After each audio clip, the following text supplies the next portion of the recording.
प्रखंड में जो स्थित स्वास्थ्य भवन है, वहाँ के डॉक्टरों के द्वारा, वहाँ के नर्सों के द्वारा गर्भवती महिला होती है, प्रसव होने के बाद जो प्रोत्साहन राशि दिया जाता है से लेकर अभी मेरा उम्र 70-73 वर्ष हो रहा है, परंतु अभी तक कितना जेई, कितना एमएलए, कितना एमपी यहाँ से चला गया, लेकिन हमारे डंडखोरा प्रखंड के कबड़ा पहाड़पुर पंचायत महसपुर के रहने वाले निवासी को डंडखोरा में रेलवे स्टेशन है और उसके बाद पोस्ट ऑफिस है, उसके बाद ब्लॉक है, उसके बाद हॉस्टल है, सभी चीज़ रहते हुए हम लोगों को नदी पार होकर के वहाँ जाना पड़ता है। बोलते हैं पूछे ना चाहिए सबको, अभी मतलब ये बोलता है कि बेटा पूछे थोड़ा आराम से, देखिए थोड़ा सा संयम। कल्याण का डंडखोरा में जन संवाद कार्यक्रम का हुआ आयोजन।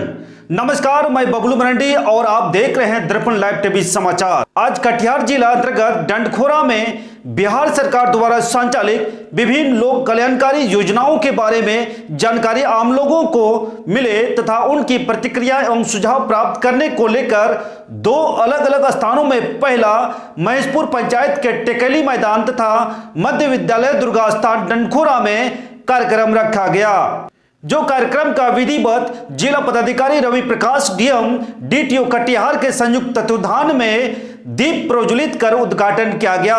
इस लोक कल्याणकारी योजनाओं से जुड़े जिला व प्रखंड स्तरीय संचालित योजनाओं से संबंधित पदाधिकारी मुख्य रूप से शामिल हुए। आज के इस लोक संवाद कार्यक्रम में प्रखंड क्षेत्र के अलग अलग पंचायत से लोग उपस्थित थे, जो शामिल सभी पदाधिकारियों के समक्ष क्षेत्र से जुड़ी लोक कल्याणकारी योजनाओं के प्रति उत्पन्न समस्याओं से अवगत कराया गया तथा उनसे सुझाव भी प्राप्त किया गया। इस संवाद कार्यक्रम में मुख्य रूप से प्रखंड व पंचायत जनप्रतिनिधि समेत बड़ी संख्या में जीविका दीदी एवं ग्रामीण मौजूद रहे।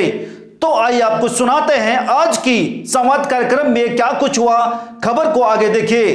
धन्यवाद। लोक कल्याणकारी योजनाओं और जो सेवाएं दी जा रही है सरकार के स्तर से, उस संबंध में आज जन संवाद कार्यक्रम हमारे डीएम सर की अध्यक्षता में हो रहा है, किया गया है।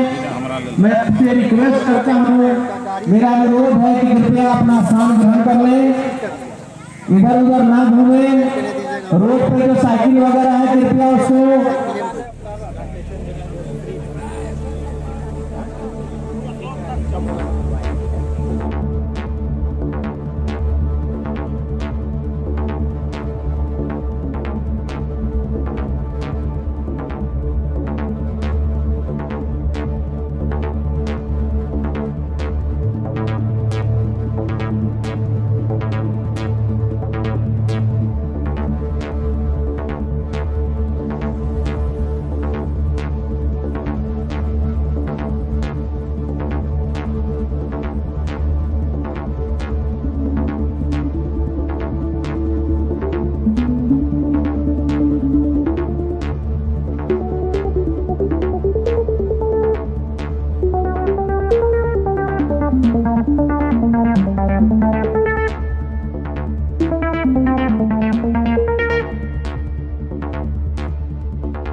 आपको ये बताते हैं कि आपके हेलमेट के लिए जो हम 500 रुपए की रसीद या 1000 रुपए की काटते हैं, उससे हमारे स्टेट एक्सचेकर को बहुत फायदा नहीं होने लगा। वो केवल आपको इसलिए हम 1000 रुपए का जो पेनल्टी देते हैं कि आपके जीवन की सुरक्षा कर सकें। अगर आप हेलमेट पहन के चलाते हैं गाड़ियों को, यदि खुदा ना खास्ते आपका एक्सीडेंट होता है तो आपका सिर जो है बचा रहेगा और आपके बचने की उम्मीद काफ़ी ज़्यादा रहती है बनिस्बत इसके कि बिना हेलमेट के यदि आपका एक्सीडेंट होता है। तो ऐसी परिस्थिति में मेरा ध्येय आपसे 1000 रुपये, 500 रुपये, 5000 रुपये वसूलना नहीं है। मेरा उद्देश्य केवल आपकी सुरक्षा है और इसीलिए हम थोड़ी कड़ाई भी करते हैं उसमें। छोटे छोटे बच्चों को, 18 साल से कम उम्र के बच्चों को वाहन चलाना मना है, उसको लाइसेंस हम लोग निर्गत नहीं करते हैं। बिना लाइसेंस के वो अनलिमिटेड स्पीड में चलते हैं, क्योंकि वह उम्र का वह पड़ाव होता है जिसमें कि उनको सही गलत सोचने समझने की शक्ति काफ़ी कम होती है, उसमें जोश बहुत रहता है और जोश में मोटरसाइकिल का एक्सीलेटर काफ़ी तेज रहता है। वैसी स्थिति में यदि हेलमेट रहे, पहले तो चलाना ही नहीं है, वह गैर कानूनी है कम उम्र के बच्चों का बाइक चलाना। यदि वो चला लेते हैं गलती से भी, तो अभिभावक बंधु से यह अनुरोध है कि वो हेलमेट जरूर पहनवाएं, अन्यथा जो क्षति होगी आपको, उस क्षति की भरपाई ना तो हमारा भाषण कर सकेगा, ना वो 1000 रुपये की पेनाल्टी कर सकेगी, ना आपका जीवन भर का अफसोस कर सकेगा जो आप खो चुके होंगे। इसलिए आप सभी अभिभावकों से अनुरोध है कि अपने बच्चों को या अपने परिवार के माताओं बहनों से भी अनुरोध है कि आप अपने पति को, अपने बेटे को, अपने भाई को बाइक से निकलते वक्त जरूर एक बार रोकें कि आपने हेलमेट नहीं पहना। आप रक्षाबंधन के दिन में उनको हेलमेट गिफ्ट कर दें, अगर नहीं पहनते हैं तो आप बोलें कि आप उनके साथ बाइक पर नहीं बैठेंगे या बैठेंगी, क्योंकि घर की महिलाओं का बहुत ही प्रभाव होता है अगर आप इन बातों को कहेंगे तो। मोबाइल, अभी मैं देख रहा था कि काफ़ी बच्चों के हाथ में मोबाइल है। हमारे राज्य की जनसंख्या 13 करोड़ है और बिहार राज्य में लगभग 25 crore mobile on an average sale हो चुका है, यानी कि हर व्यक्ति के पास 1, 1.5, 2, 3, 4 मोबाइल तक हैं। हम बच्चों को देखते हैं, स्टेटस सिंबल हो गया आजकल।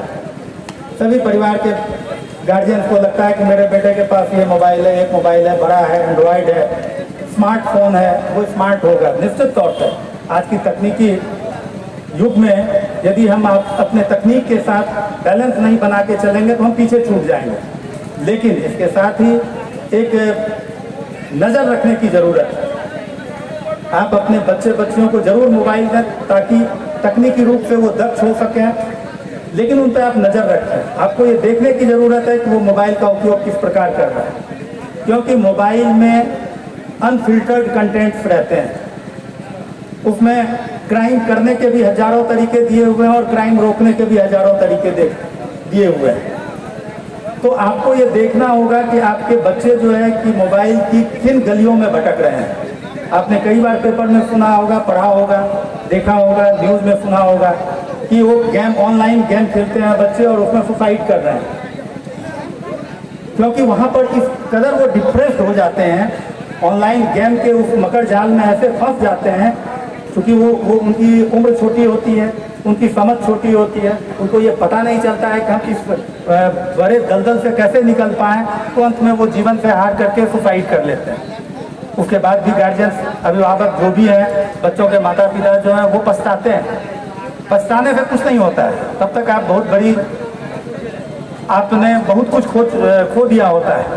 तो आप, यह आवश्यकता होती है, यह आज की आवश्यकता है कि आज के तकनीकी दौर में हम अपने बच्चों को तकनीकी रूप से दक्ष भी करें और उस पर नियंत्रण भी रखें। हमारी बच्चियां आज जो है कि प्रेम प्रसंग में बाहर निकल जा रही हैं। 10 साल 20 साल पहले ऐसा नहीं होता था। 2000 के पहले 90, 91, 92 में इस तरह की घटनाएं कम थी, क्योंकि कम्युनिकेशन नहीं था। आज मोबाइल रहने के कारण कम्युनिकेशन ईजी हो गया है।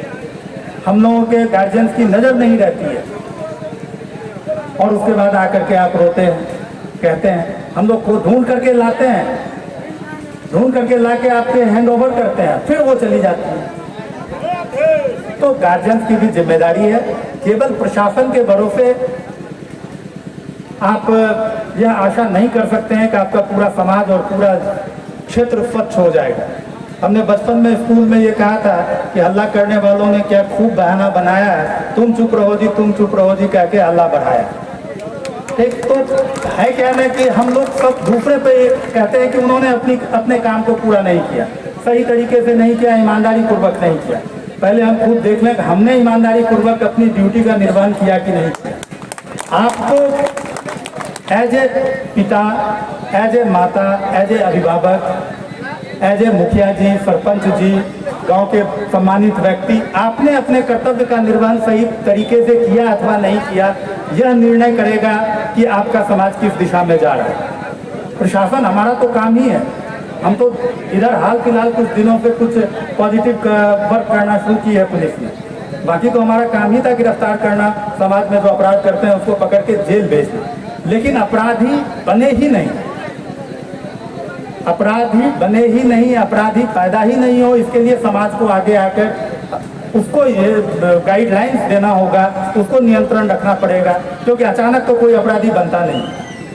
एक संगी साथी कि आपके बच्चे किस प्रकार के संसर्ग में रह रहे हैं, आपको इस पर भी ध्यान देना होगा। आपको पूछना होगा कि तुम स्कूल के बाद जब वापस आए तो कहाँ थे। कहीं ऐसा तो नहीं कि आपका बच्चा किसी स्कूल के ग्राउंड के कोने अंधेरे वाले हिस्से में बैठकर और कुछ वैसे बच्चों के साथ जो पढ़ाई नहीं करता है स्मैक पी रहा है, तो इस पर कौन नजर रखेगा। पुलिस स्मैक को रोक सकती है, स्मैक को लाने वाले को रोक सकती है, स्मैक बेचने वाले को पकड़ सकती है, लेकिन यदि पीने वाला ही ना हो तो बेचने वाले की आवश्यकता ही नहीं रहेगी। तो समाज ही ये पीने वाले की पौध को रोक सकता है। इसमें आप सभी लोगों के सहयोग की आवश्यकता होगी, वरना सफाई स्वच्छता अभियान, लोहिया स्वच्छता अभियान चल रहा है, हम लोग सारे कचरे को दूर कर रहे हैं, घर के कचरे को, चौक चौराहे के कचरे को, लेकिन हमारे दिमाग में जो कचरा भरा हुआ है, हमारे समाज के अंदर जो कचरा भरा हुआ है, उसको दूर करने का भी एक प्रयास बहुत ही जरूरी है, ताकि हम अपना एक स्वच्छ, स्वस्थ और शांतिपूर्ण समाज बना सकें। धन्यवाद।